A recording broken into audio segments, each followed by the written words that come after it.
The man in the basement. I wasn't supposed to go down there. The basement door had always been a place I avoided: low ceiling, exposed pipes, the smell of damp concrete and old cardboard.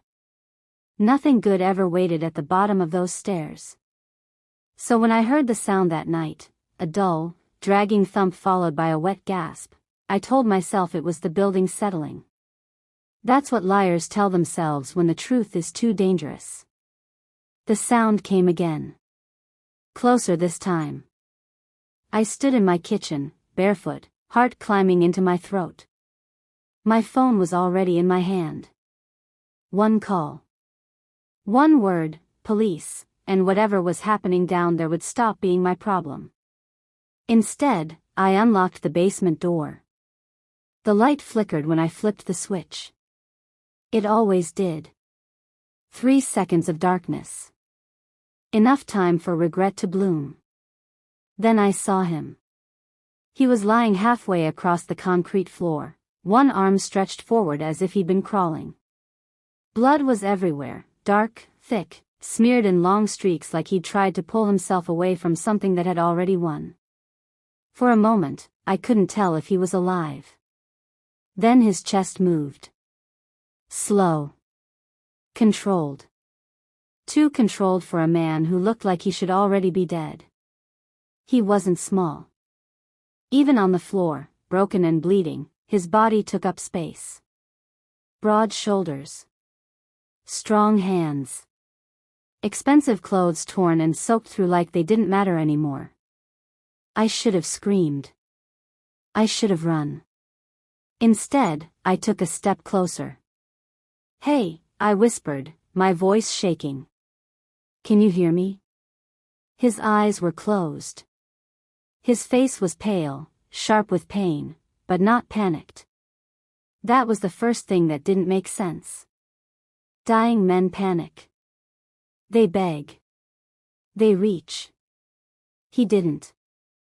I crouched beside him, close enough to smell iron and rain and something darker, something expensive.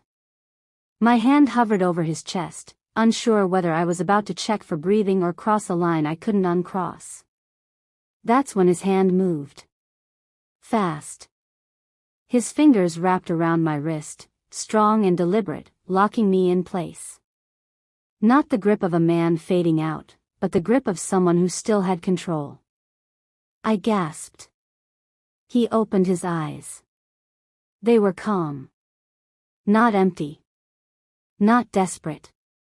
Calculating. "Don't," he said, his voice low and steady, like blood loss was just an inconvenience. "Scream." It wasn't a request. I froze. "You're bleeding," I said stupidly, because my brain had shut down and fear makes idiots of us all. "I know." His grip tightened just enough to remind me he could. I swallowed. I'll call an ambulance." "No," he said immediately. That word carried weight. Authority. It didn't belong to a man on the floor. "Please," I added, softer now. "You're going to die." A corner of his mouth twitched. Almost a smile. "Not tonight." That was the second thing that didn't make sense. I don't know why I listened to him. Maybe it was the way he said it, like dying was something he'd already scheduled around. Maybe it was the way his eyes never left mine, sharp even through pain. Or maybe it was because some instinct deep in my chest was already screaming that this man was dangerous, and dangerous things don't disappear just because you ignore them. I helped him sit up. That was my second mistake. His weight shifted against me, solid and warm, and for a terrifying second I realized how easily he could overpower me if he wanted to. But he didn't. He leaned just enough to stay upright, jaw tightening as blood soaked through my hands. "Who did this to you?" I asked. He didn't answer. Instead, he looked around my basement. The boxes. The shelves. The narrow window near the ceiling. "You live alone," he said. It wasn't a question. Yes, I whispered. Another mistake. He nodded slowly, like he was filing that information away for later. Then he closed his eyes, just for a second, long enough for me to see the exhaustion underneath the control. Clean cloth, he said. Water. Now. I moved. Not because he ordered me to. Because some part of me already knew I was in too deep. When I came back, he was watching me again. Always watching. Even when his breathing hitched. Even when his hands trembled slightly as I pressed cloth against the wound. You're not afraid, he said. I am, I answered honestly. Good. That word again. As I worked, I noticed details that didn't belong in my basement, the stitching on his jacket, the quality of his shoes, the faint tattoo disappearing beneath his collar, clean lines, deliberate placement. Not a gang tattoo. Something older. Something earned. You didn't fall down the stairs, I said. No. You weren't mugged. No. I hesitated. Are they coming back? That time, he looked at me for a long moment. Long enough to make my skin prickle. Not here, he said. Not yet. My heart dropped. I didn't know his name. I didn't know where he came from. But I knew one thing with terrifying certainty. I hadn't saved a stranger. I had interrupted something violent. Something organized. Something that would come looking for the man bleeding on my basement floor. And when that happened, they would find me too. When the weak man stood up, I finished bandaging him with hands that wouldn't stop shaking. The blood slowed, but it didn't stop. It soaked through the cloth in dark blooms, spreading like a warning I refused to read. Every instinct told me this situation was spiraling beyond anything I could control, but I kept going anyway. Because he was watching me. Not in a desperate way. Not in a grateful way. Like he was measuring something. You've done this before, he said. I paused. No. He tilted his head slightly, eyes narrowing. You didn't panic. You didn't ask too many questions. You didn't call for help when I told you not to. I swallowed. That doesn't mean anything. It means everything. The silence thickened. The basement felt smaller now. The walls closer. The single light bulb above us buzzed faintly, casting shadows that made his face look sharper, more severe. Less like a wounded man, and more like someone temporarily inconvenienced.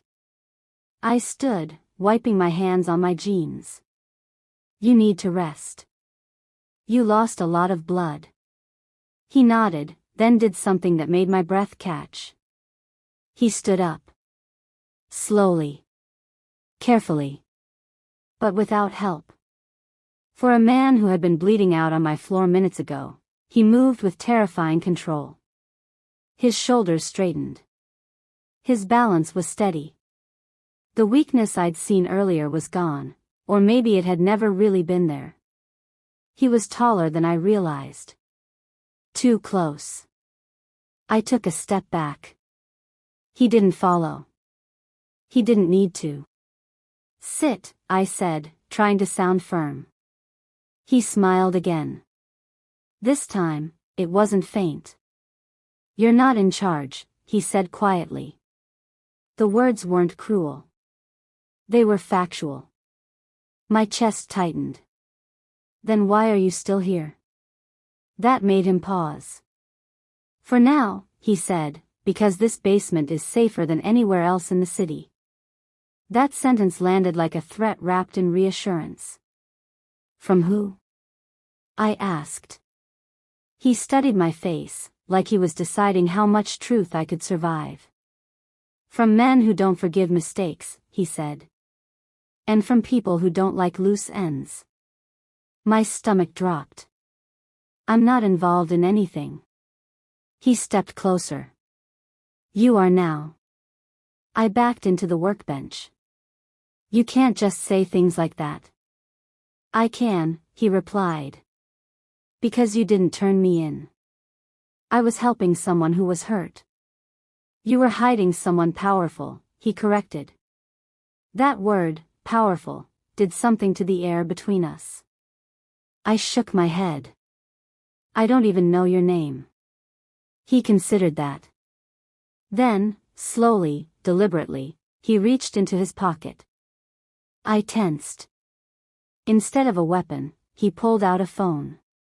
The screen was cracked. Dark with dried blood. He pressed it once. It turned on. Notifications flooded the screen. Missed calls. Encrypted messages. Names I couldn't read, written in Korean. But I could read the tone.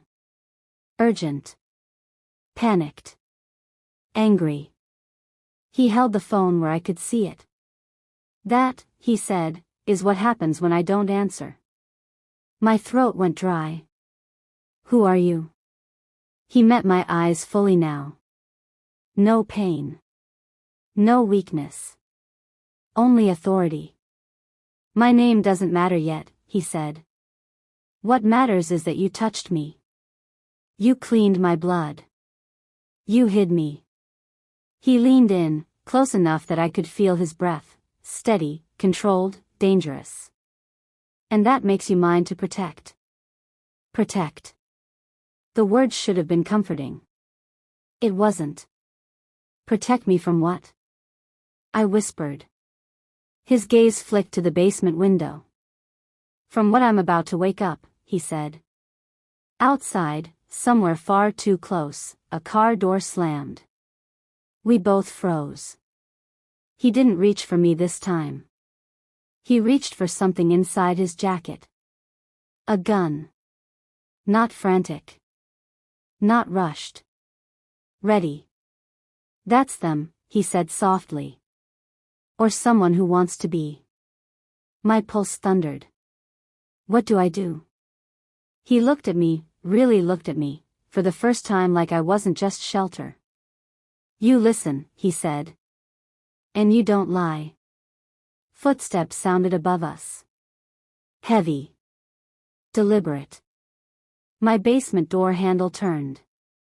He stepped into the shadows, weapon raised, pain forgotten. In that moment, I understood something that made my blood run cold. The man I saved wasn't bleeding anymore. He was hunting. When the city came looking. The knock didn't come again. Because it was never meant to.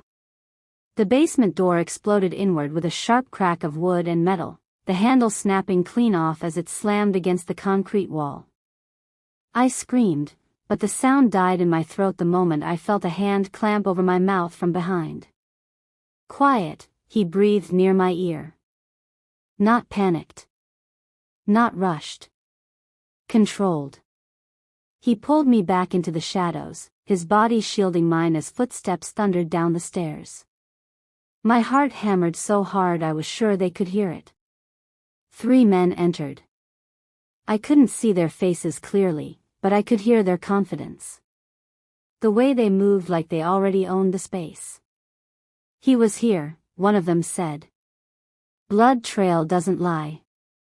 Another laughed softly. Boss said alive if possible. That word, boss, hit me harder than the gunshot that came next. The sound was deafening in the enclosed space. My ears rang. Dust rained from the ceiling. The man behind me moved. Fast. The gunshot wasn't chaos. It was precise. Clean. Surgical. One of the intruders dropped without a sound. The other 2 didn't even have time to shout before he was already on them, using the darkness, the narrow space, the fear. I didn't see everything. I heard it. A grunt. A body hitting concrete. A sharp inhale cut short. Then silence. Heavy. Final. I stood frozen, shaking so badly my knees nearly gave out. He stepped back into the light. There was blood on his hands again, but this time, none of it was his. "You okay?" he asked. The question felt unreal. My voice cracked. "You killed them." "Yes." No apology. No justification. Just truth. He wiped his hands on a rag like it was routine. Then he looked at me, really looked at me, and something in his expression shifted. "You weren't supposed to see that," he said. My laugh came out hysterical. "You're bleeding in my basement. Men broke into my house. And that wasn't supposed to happen?" His jaw tightened. "This house was never random," he said. My stomach dropped. "What do you mean?" He walked past me, checking the bodies, the door, the window, methodical, efficient. A man used to cleaning up after violence. "I didn't collapse here by accident," he said calmly. "I chose this place." I stared at him. "You followed me?" "No," he replied. "I noticed you." That was worse. "You watched me?" I demanded. 4 months. My skin prickled. "Why?" "Because you're invisible," he said. "And invisible people survive." I backed away. "I want you out of my house." He stopped. Slowly turned. "That's not possible anymore." The basement felt smaller again. "You don't get to decide that," I said. His gaze softened, but only slightly. "If I leave, you die." I opened my mouth to argue, but he continued. "They already know your address. They know your face. They know you touched me." My breath stuttered.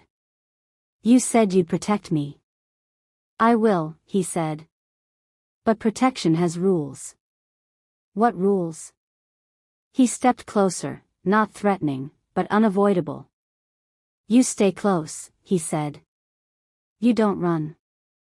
You don't talk to anyone I don't approve." That sounds like a prison. His eyes darkened. "It's survival." Silence stretched between us, thick with everything unsaid. Finally, I whispered, "Who are you?" He hesitated, for the first time since I met him.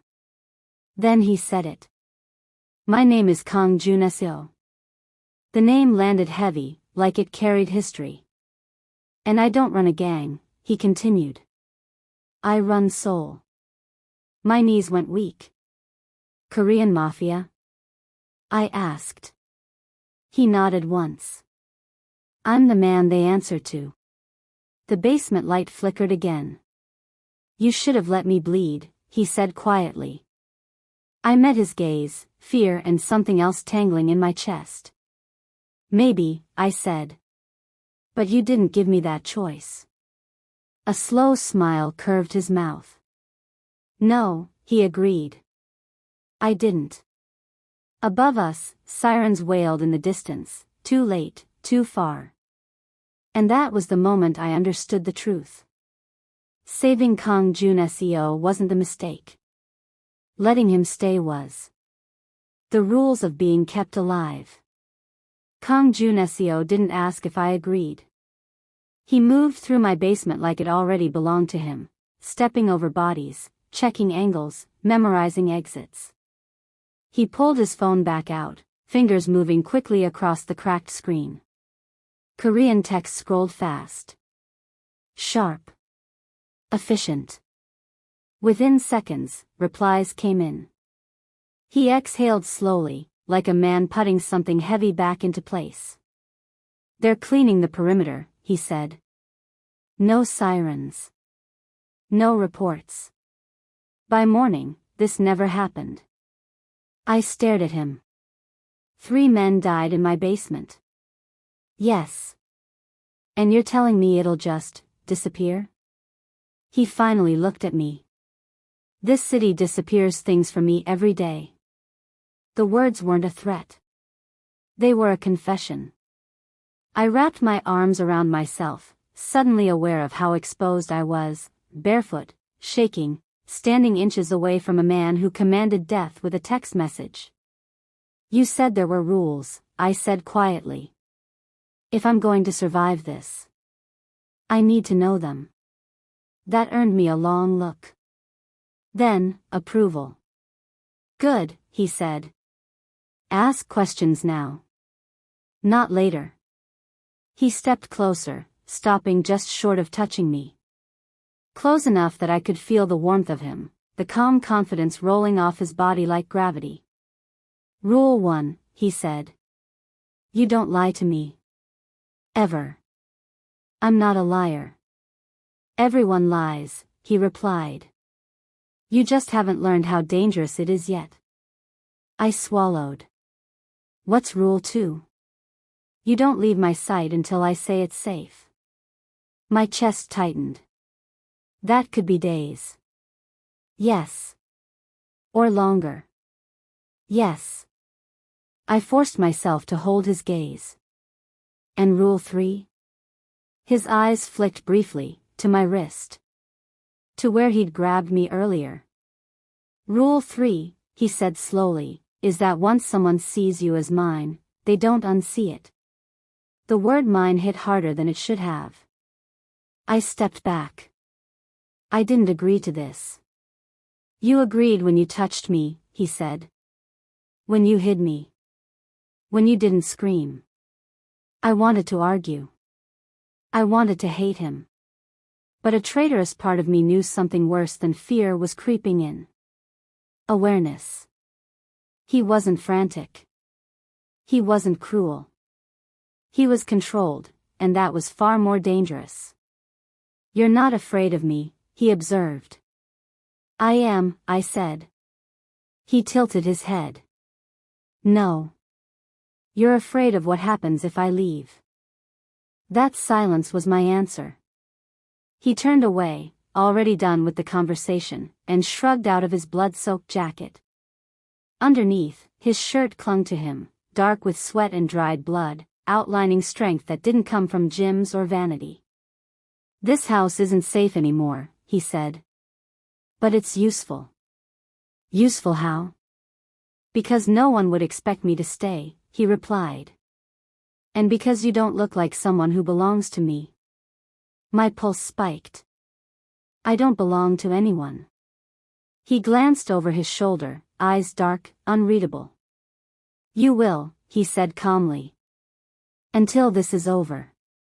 He disappeared upstairs, leaving me alone in the basement with the bodies, the blood, and the weight of his words. Minutes later, he returned, cleaner now, wounds rewrapped, carrying my phone. You won't be using this, he said, setting it on the table. Not for a while. That's not your decision. It is, he replied, then softened his tone just enough to be dangerous. I don't take what isn't necessary. He paused in front of me. You did well tonight, he said. I laughed bitterly.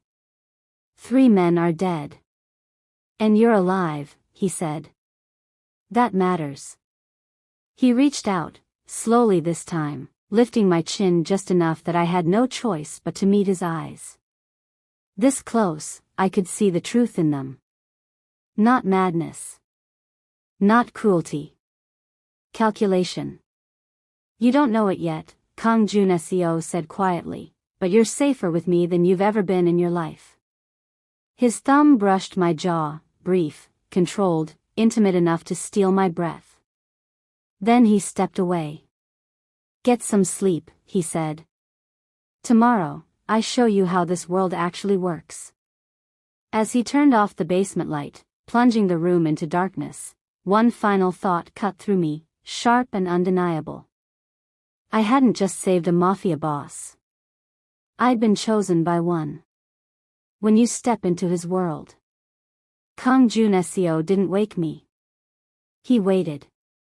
I realized that the moment I opened my eyes and saw him standing in my doorway, already dressed, already composed, like sleep was a luxury he'd never learned to need. Get up, he said calmly. We're leaving. My heart lurched.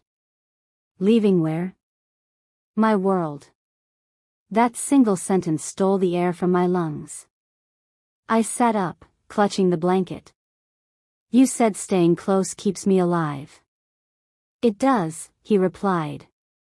And staying here gets you killed. I wanted to argue. I wanted to scream. Instead, I asked the only question that mattered. Do I have a choice? He looked at me for a long moment. Yes, he said. You can stay. Hope flared, then died. And they'll come again, he added. Not quietly this time. I got out of bed. The car waiting outside wasn't flashy. No tinted monster SUV. Just a dark sedan that blended perfectly into the street. But the men inside didn't blend. They watched everything. When Kang Joon-seo slid in beside me, the door closed with a final, sealed sound that made my pulse spike. No one spoke as we drove.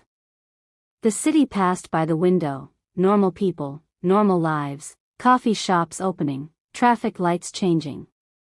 It felt obscene that the world could keep moving when mine had just collapsed into one man sitting inches away from me. You're quiet, he said. I'm trying not to panic. A faint smile touched his lips. You're doing well. That shouldn't have mattered. It did. We stopped in front of a building that looked forgettable, gray concrete, no sign, no guards visible. The kind of place you'd never notice twice. Inside was another world. The elevator descended silently, deeper than any basement I'd ever known. When the doors opened, cool air brushed my skin, scented faintly with metal and something expensive. Men turned toward us. Every single one of them. They didn't look at me first. They looked at him. Heads dipped. Eyes lowered. Bodies shifted, not fear, but recognition. Respect. I felt it like a physical force. This is where you work? I whispered. This is where decisions are made, Kang Joon-seo replied. A man stepped forward, tall, sharp-eyed, wearing a suit that screamed money and violence in equal measure. He stopped short when he saw me. His gaze lingered. Then he smiled. So this is her, he said in Korean. The one from the basement. My stomach twisted. Kang Joon-seo's hand came down on my back. Not possessive. Declarative. Yes, he said. She's with me. The room changed. The smile vanished. The man bowed his head slightly. Of course. That was when I understood something terrifying. I didn't need to say a word. I had already been marked. We walked past rooms filled with screens, maps, faces I didn't recognize. I felt eyes on me everywhere, measuring, curious, suspicious. Why bring me here? I hissed once we were alone again. Because hiding you makes you weak, he said. And weakness invites predators. I'm not a weapon. No, he agreed. You're leverage. The honesty stung more than a lie would have. He stopped in front of a glass-walled office overlooking the entire floor. His territory. His throne. You saved me, he said quietly. That means something. What? He stepped closer. Close enough that the room disappeared. It means I don't let anyone else decide what happens to you. My breath caught. That's not comforting. It's not meant to be. Silence stretched, tight, charged. Why me? I asked. Why not erase me and move on? His eyes darkened. Because you didn't ask who I was before you helped me, he said. You didn't try to profit. You didn't beg. He leaned in slightly, voice dropping. And because you looked at me like I was human, when everyone else sees a weapon. Something dangerous flickered between us then. Not romance. Recognition. A door opened behind us. Another man entered, cold-eyed, sharp smile. "Boss," he said. "The rivals are asking questions." Kang Joon-seo didn't look away from me. "Good," he said. "Let them." Then, finally, he turned to face the room. And when he did, the man I'd seen bleeding in my basement was gone. In his place stood someone untouchable. "They know you're alive," I whispered. He nodded. "And they know about you," he added. My chest tightened. What does that mean? His gaze slid back to me, slow and deliberate. "It means," Kang Joon-seo said, "the next move they make will be about you." When they looked at me, they didn't make me wait long. The meeting room filled slowly, men in tailored suits, expressions carefully neutral, eyes sharp with calculation. They took their seats without speaking, like this wasn't a gathering but a ritual. I stayed where Kang Joon-seo had positioned me. At his right. Not behind him. Not hidden. Seen. I could feel it immediately, the shift in attention. Curiosity sharpened into scrutiny. A few glances lingered too long. One of the men smiled at me. It wasn't friendly. "So," he said, in accented Korean, his gaze never leaving my face. "This is the woman who stopped our city from changing hands." My throat tightened. I didn't. Kang Joon-seo spoke without raising his voice. "She speaks when I ask." The room went still. The man chuckled, holding up his hands. "Of course. No disrespect intended, boss." But his eyes didn't apologize. "I'm just curious," he continued. "A civilian doesn't survive a night like that by accident." Kang Joon-seo leaned back in his chair, relaxed, lethal. "You think she's a liability?" "I think," the man said carefully, "that she's a loose thread." The word cut deep. I felt Kang Joon-seo's presence shift beside me, subtle, dangerous. His hand rested on the arm of the chair, fingers flexing once. "Loose threads get pulled," the man went on. "And when they do, entire empires unravel." Silence stretched. Heavy. Expectant. Every instinct screamed at me to stay quiet. Instead, I spoke. "I didn't choose this," I said, my voice steadier than I felt.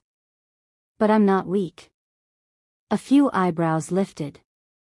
The man smiled wider. "That's what makes you interesting." Kang Joon-seo stood. The sound of his chair sliding back was the loudest thing in the room. "You're staring," he said calmly. "At something that belongs to me." The word belongs hit the room like a gunshot. The man's smile faltered. "I wasn't aware you were making claims." "I am now." Kang Joon-seo stepped forward, positioning himself just slightly in front of me, not blocking me, but marking space. "You want to test my judgment," he continued. "You want to see if she's a weakness." His gaze swept the room. "Go ahead," he said softly. "Try." No one moved. No one breathed. Because this wasn't a challenge, it was permission. The man finally looked away first. "No need," he said. "If she's under your protection, then she's untouchable." Kang Joon-seo's eyes hardened. "Not untouchable," he corrected. "Unquestionable." The meeting ended shortly after that. No objections. No arguments. When the room cleared, my legs nearly gave out.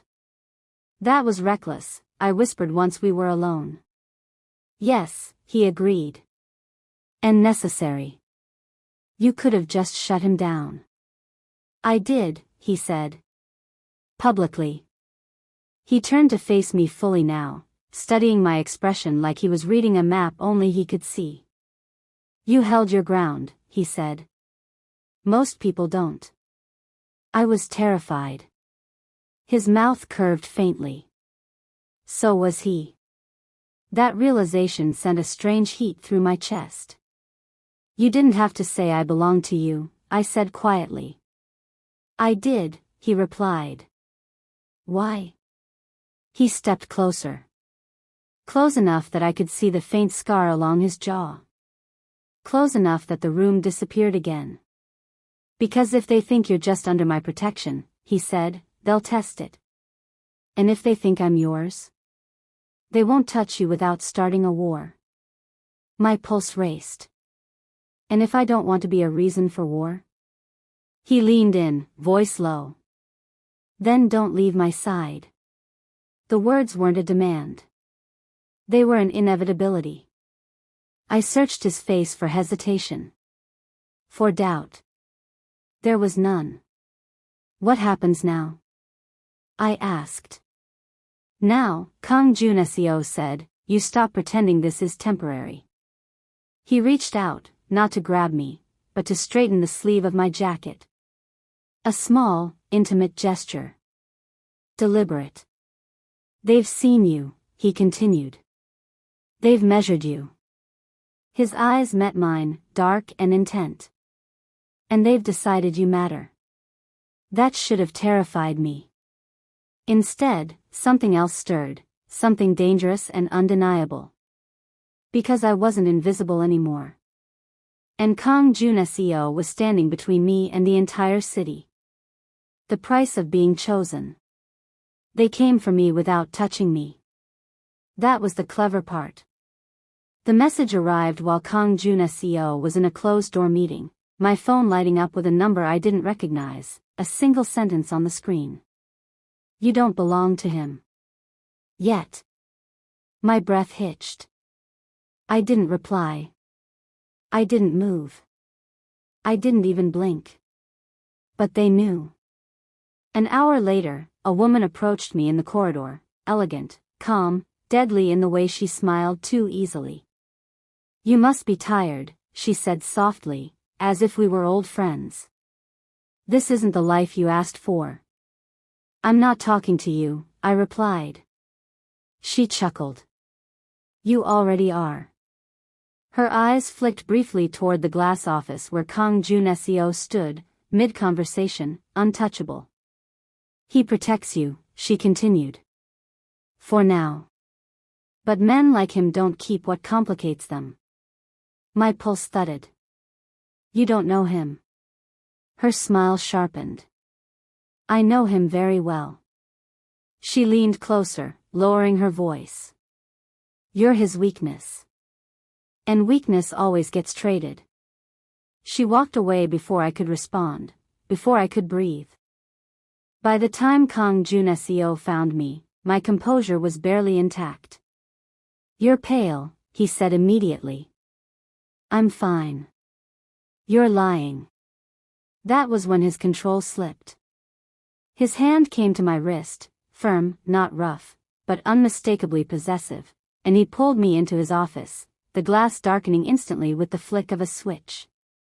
What did they say to you? He demanded. I stared up at him. Does it matter? Yes, he snapped.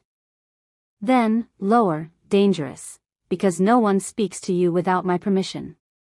That heat flared between us again, sharp and volatile.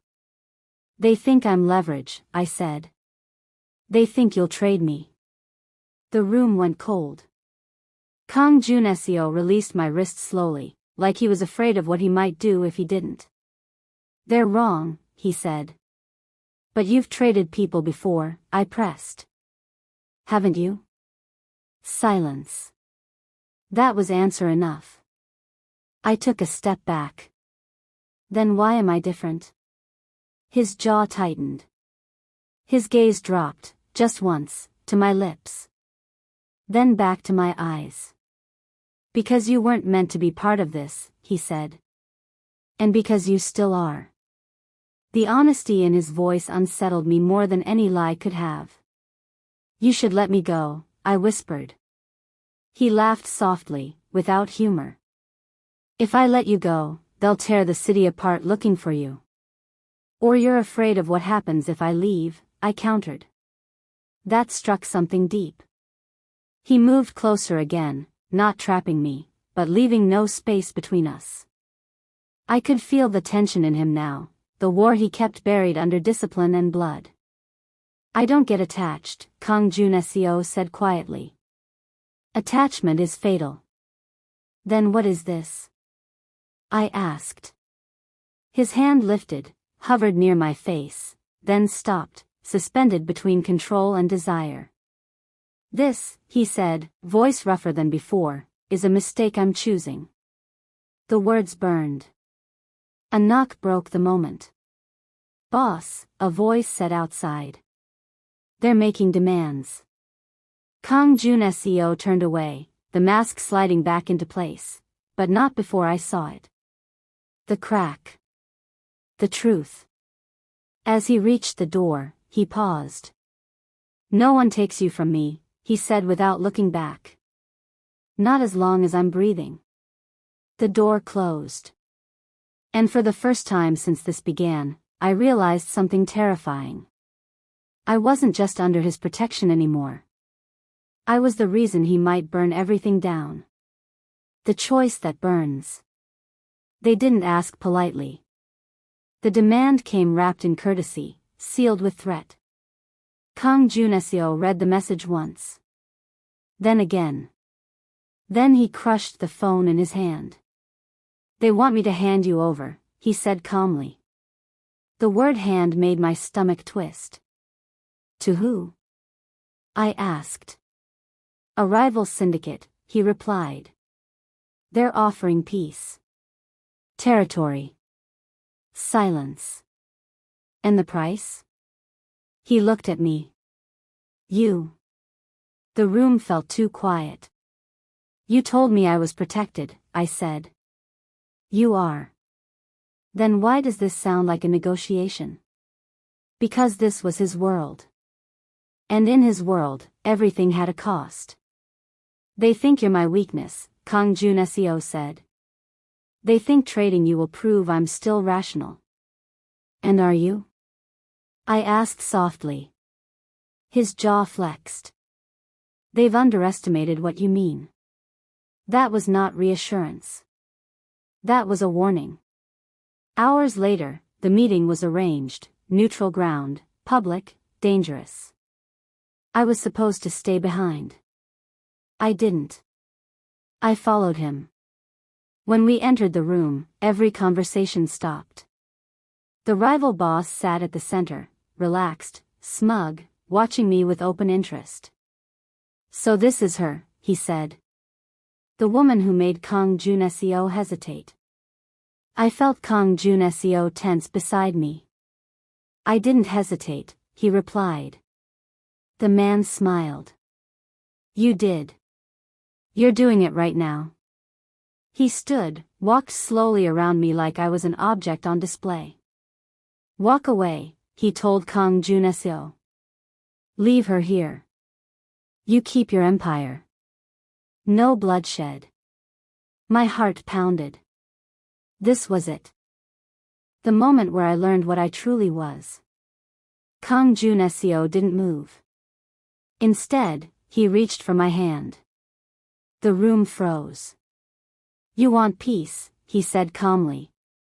"You think she's a weakness." His fingers tightened around mine, steady, deliberate. "You're wrong." The rival boss laughed. "You'd choose her over everything you built?" Kang Joon-seo leaned forward slightly, his voice dropping. "I didn't build this by being afraid of loss." Silence. Then, finality. "She's not the price," he continued. "She's the line." A breath passed. Then another. "You touch her," he said quietly, "and I erase your name from this city." No raised voice. No dramatics. Certainty. The rival boss studied him, then me, then laughed again, sharp and uneasy. You're burning bridges for her. Kang Joon-seo didn't look away from me. Yes. The meeting ended without agreement. Which meant war. Back in the car, the silence between us pulsed with everything unspoken. You didn't have to do that, I finally said. Yes, he replied. I did. You chose me over peace. I chose what I won't lose. That heat flared again, dangerous, consuming. You don't even know how this ends, I whispered. He turned to me then, really turned, eyes dark and unguarded. I know exactly how it ends, Kang Joon-seo said. With you alive. His hand came up, not to claim, not to trap, but to cut my jaw, thumb brushing my skin with restraint that screamed control. This world will try to break you, he continued. I won't. My breath shook. And if I ask to leave? He held my gaze, honest even now. Then I'll let you, he said. But I'll never pretend you didn't change everything. The car pulled into the night. And as the city lights reflected in the window, one truth settled deep in my chest. Kang Joon-seo didn't just protect me. He chose me. And nothing in his world would forgive him for it. When the city bled first. The first shot wasn't meant to kill. It was meant to remind him. The car jolted violently as the bullet tore through the rear window, glass exploding like ice in a storm. I screamed, instinctively ducking as Kang Joon-seo yanked me down with him, his body shielding mine before I even realized what was happening. Stay down, he ordered, sharp, absolute. The driver swerved, tires screaming against wet asphalt. Another shot cracked the night, then another. Chaos erupted around us, sirens, horns, shouting. And then it stopped. Too suddenly. The silence afterward was worse. When the car finally screeched into a secured underground garage, Kang Joon-seo didn't speak. He checked me with fast, precise hands, my arms, my shoulders, my face, his touch firm, searching, controlled. You're not bleeding, he said. I think I'm okay, I whispered. His jaw clenched. Only then did I see it. Blood. Not mine. A thin line ran along his temple, disappearing into his hair. You're hit, I said, reaching for him. He caught my wrist mid-motion. It's nothing. It's blood, I snapped. That made him pause. We stared at each other, adrenaline still roaring between us, the air thick with everything we'd almost lost. Slowly, deliberately, he let go. Inside the safe room, the doors sealed shut behind us with a heavy metallic thud. His men moved quickly, efficiently, but Kang Joon-seo waved them away. Out, he said. They hesitated. Now. The room emptied. And suddenly, it was just us. The silence pressed down, intimate and dangerous. Sit, I told him. He didn't argue. I cleaned the cut with shaking hands. He didn't flinch, not from pain, not even when my fingers brushed his skin. His eyes stayed on my face the entire time, dark, unreadable. They sent a message, I said quietly. Didn't they? Yes. To punish you. No, he corrected. To punish me for choosing you. My hands stilled. You regret it? I asked. He laughed once, low, humorless. I regret not ending this sooner. That's when I felt it. The shift. The crack in his control. They will keep coming, I said. People around you will keep getting hurt. He leaned forward suddenly, close enough that I could feel the heat of him, the restraint barely holding. Look at me, he said. I did. I have buried brothers, Kang Joon-seo continued quietly. I have watched cities burn and rebuilt them in my image. Do you really think fear is what will stop me now? No, I whispered. His gaze dropped, just for a moment, to my lips. Then back to my eyes. What scares me, he said, is that they've learned where to aim. The truth hit harder than the bullets. I wasn't just collateral. I was leverage. Then teach me, I said suddenly. He froze. Teach you what?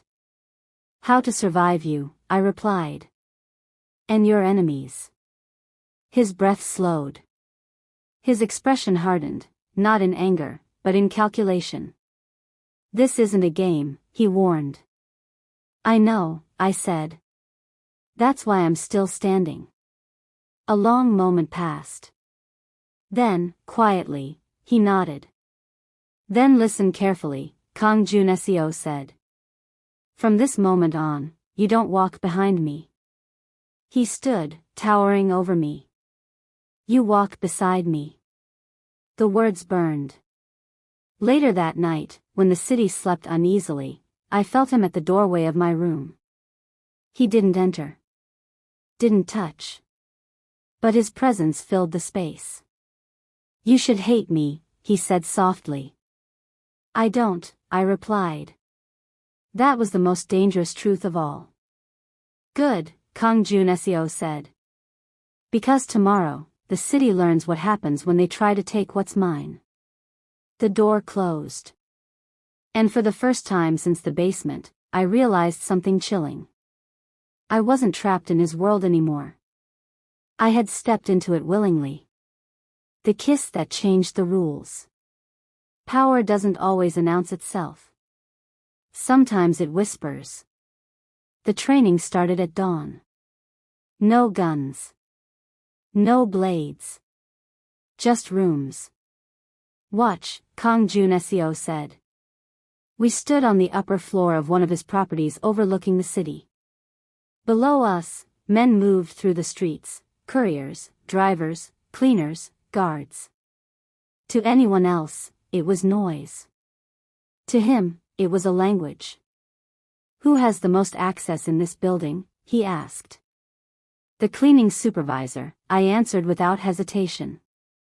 She has keys to every floor and no one questions her presence.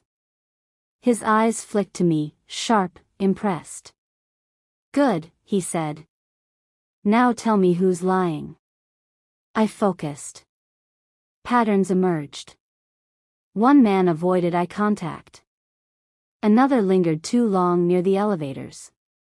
The one pretending not to watch us, I said. Third man by the pillar. Kang Joon-seo smiled. It was brief. Deadly. You learn fast, he said. That makes you dangerous. The word dangerous lingered between us like heat. Later, in the quiet of his private office, the atmosphere shifted. The city noise faded. The walls felt closer.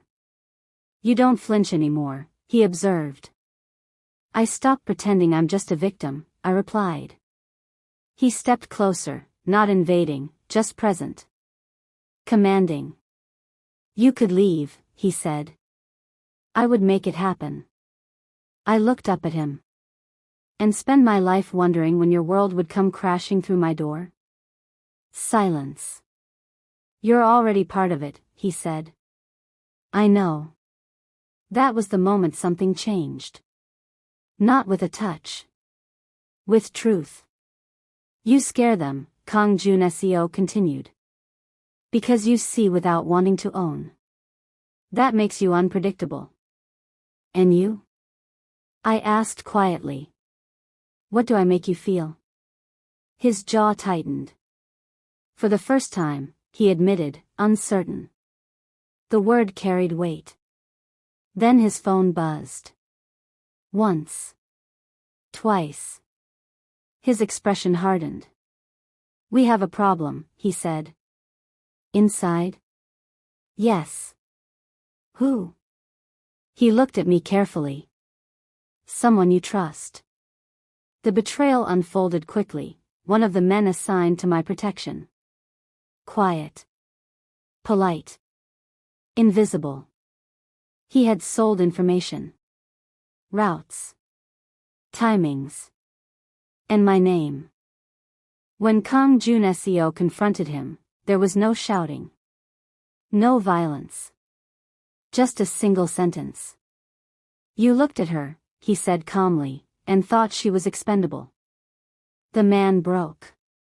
That night, after everything was handled, the tension didn't fade. It sharpened. I found Kang Joon-seo on the balcony, the city glowing beneath him.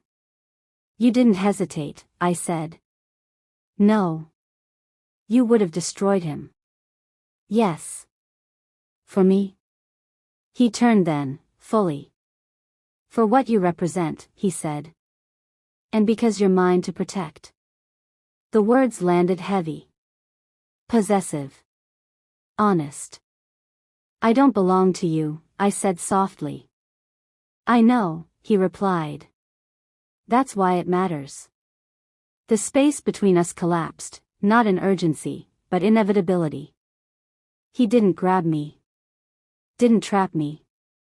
He waited. So I closed the distance. The kiss wasn't frantic. It was controlled. Intentional. Charged with everything unsaid. A promise. A warning. When we pulled apart, his forehead rested against mine. This changes nothing, he murmured. It changes everything, I replied. He smiled, slow, dangerous. Good. Because outside that balcony, the city was already shifting. And inside it. So were we. The city is watching. The invitation was impossible to refuse. A charity gala. Public. Prestigious. Every major player in the city under one roof. They want to see if you'll hide me, I said. Kang Joon-seo adjusted his cufflinks slowly, deliberately. They want to see if I'll claim you. The difference mattered. Outside, cameras flashed as we arrived. The city hadn't seen him like this in years, relaxed, composed, untouchable. And beside him, unmistakably visible, was me. No shadows. No distance. Every eye followed us. I could feel it, the calculation, the curiosity, the hunger. Rumors had already begun. The woman from nowhere. The one he brought into the light. They'll test you tonight, Kang Joon-seo murmured as his hand rested lightly at my lower back. Smile. Let them think they understand. They never do, I replied. Inside, the room pulsed with power dressed as elegance. Politicians laughed too loudly. Businessmen watched too carefully. Enemies smiled like friends. Then I saw it. The shift. A waiter moving against the flow. A security detail just slightly off pattern. A trap, I whispered. Yes, Kang Joon-seo said calmly. And they want it clean. We separated, just enough to make me vulnerable. That was the point. I moved through the crowd alone, aware of every step, every gaze. The air felt tight, expectant. Then someone grabbed my arm. Not rough. Confident. Miss, a voice said softly, you shouldn't be wandering. I looked up into unfamiliar eyes, too calm, too close. I'm not wandering, I said. I'm exactly where I'm supposed to be. His grip tightened. That was when the room changed. Kang Joon-seo didn't rush. He didn't shout. He appeared. The man released me instantly. You're mistaken, Kang Joon-seo said quietly, his presence filling the space like gravity. She's under my protection. The silence that followed was absolute. The message was clear. Touching me wasn't a warning shot. It was a death wish. Later, when the gala dissolved into whispers and retreat, we stood alone in the elevator, the tension vibrating between us. "They forced your hand," I said. "No," he replied. "They revealed theirs." His fingers brushed mine, brief, electric. "You didn't flinch," he added. "I trusted you," I said. That made him look at me differently. Not like something fragile. Like something chosen. When the doors opened, he didn't let go. "They'll escalate," he said. "Public pressure. Public fear. And us?" He leaned in, his voice low, dangerous. We stopped pretending. The city had seen us together. Now it would learn what that meant. The name they used against me. The headline dropped at 6:04 a.m. Not a threat. Not a warning. An execution. Local woman linked to underworld figure, past raises questions. My phone wouldn't stop vibrating. Messages. Calls. Unknown numbers breathing silence into voicemail. They didn't expose him. They exposed me. "They found my records," I said, staring at the screen, my hands steady despite the noise in my head. My name. My past. Things I buried before I ever met you. Kang Joon-seo stood at the window, still, listening. "They didn't just want leverage," he said slowly. "They wanted to strip you. Of privacy. Of choice. Of safety. They think if they turn me into a liability," I said, "you'll let go." He turned. His eyes were dark, not with anger. With resolve. "They misunderstand me." The door opened abruptly. His security chief entered, pale. "They're pushing it everywhere. Social media.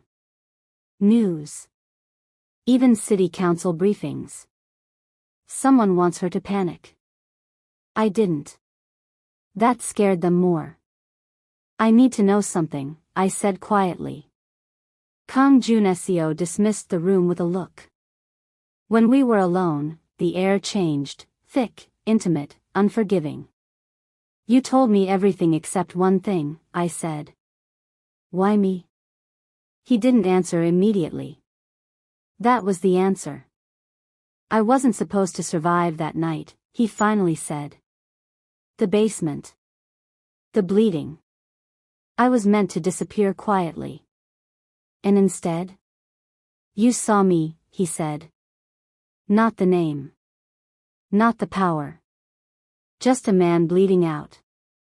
His voice lowered. No one had done that in years. I stepped closer.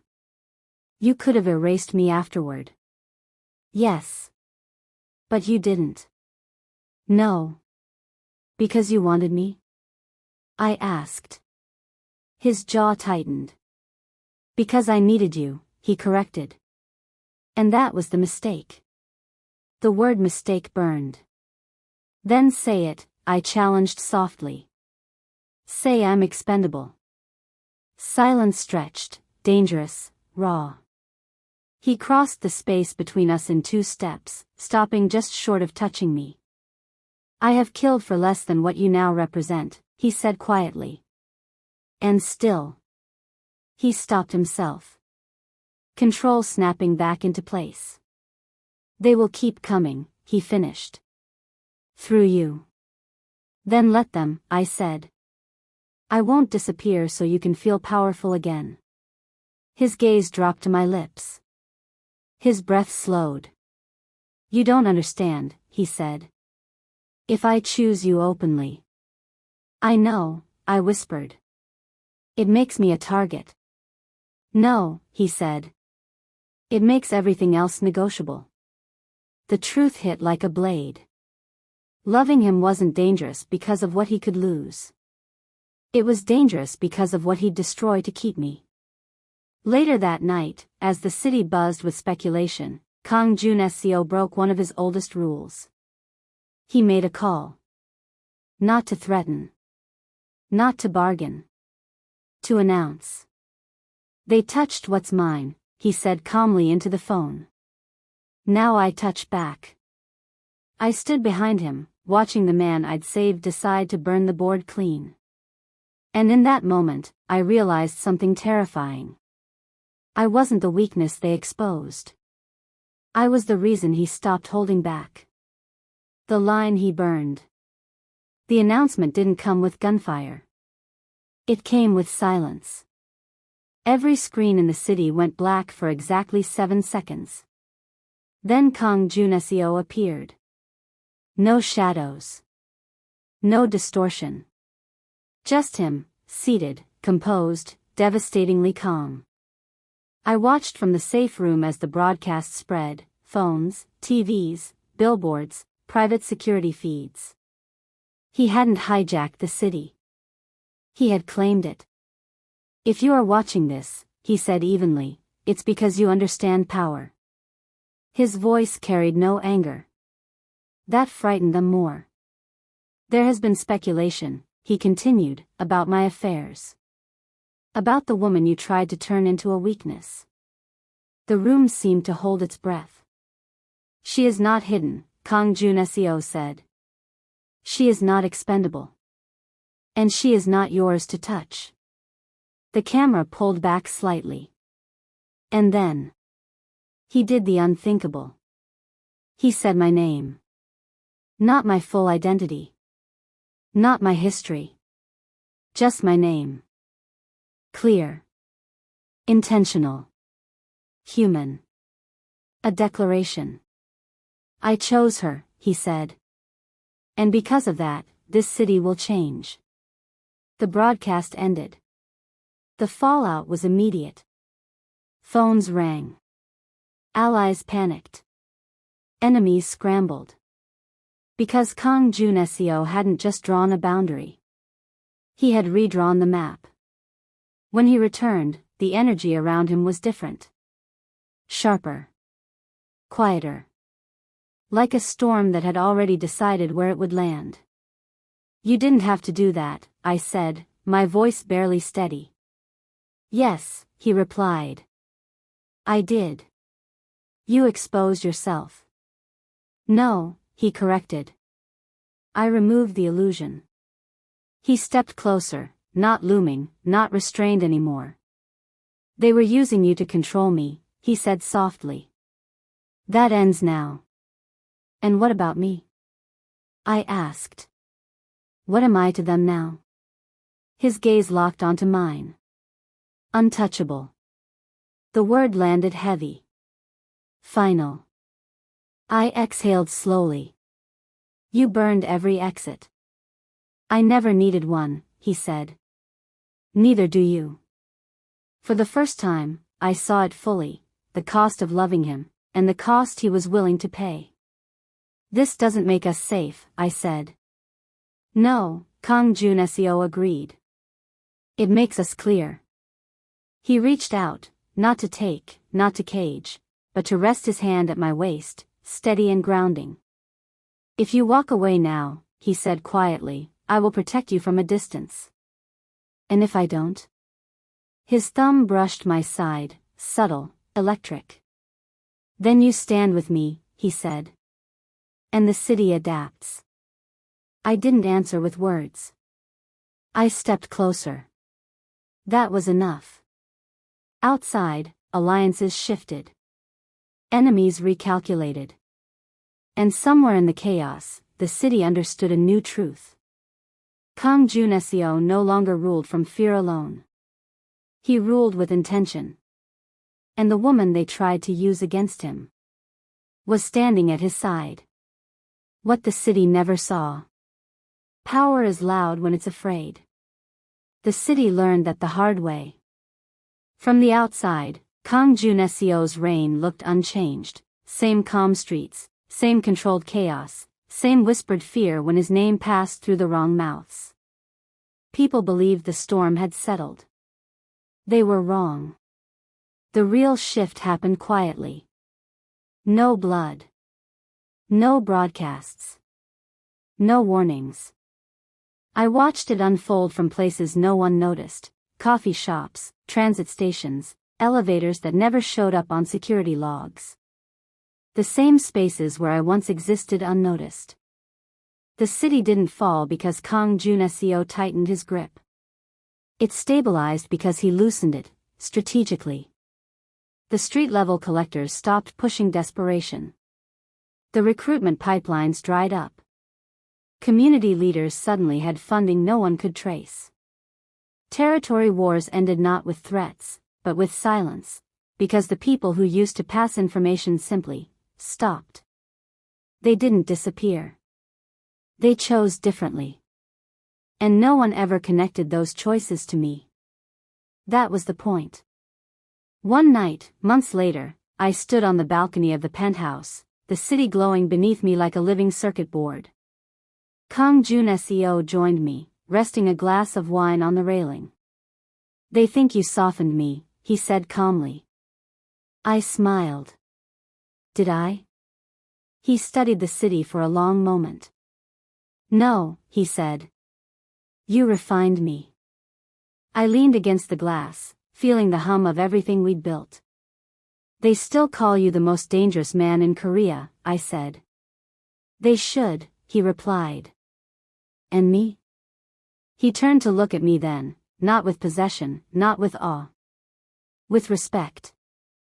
"They don't have a name for you," he said. "That's why you're more dangerous than I'll ever be." Below us, the city moved, oblivious, alive, balanced on systems it never questioned. I thought about the basement. The blood. The choice that changed everything. I hadn't saved a monster. I had interrupted a system that relied on invisibility. And in doing so, I became something far more unsettling. Not the boss. Not the queen. The architect. As Kang Joon-seo reached for my hand, I realized the truth that no one watching from the outside would ever understand. He ruled the city. But I decided how it functioned. And that night, as the lights flickered across streets that no longer fed on fear, I knew this wasn't the end of the story. It was the moment the city stopped bleeding and started listening.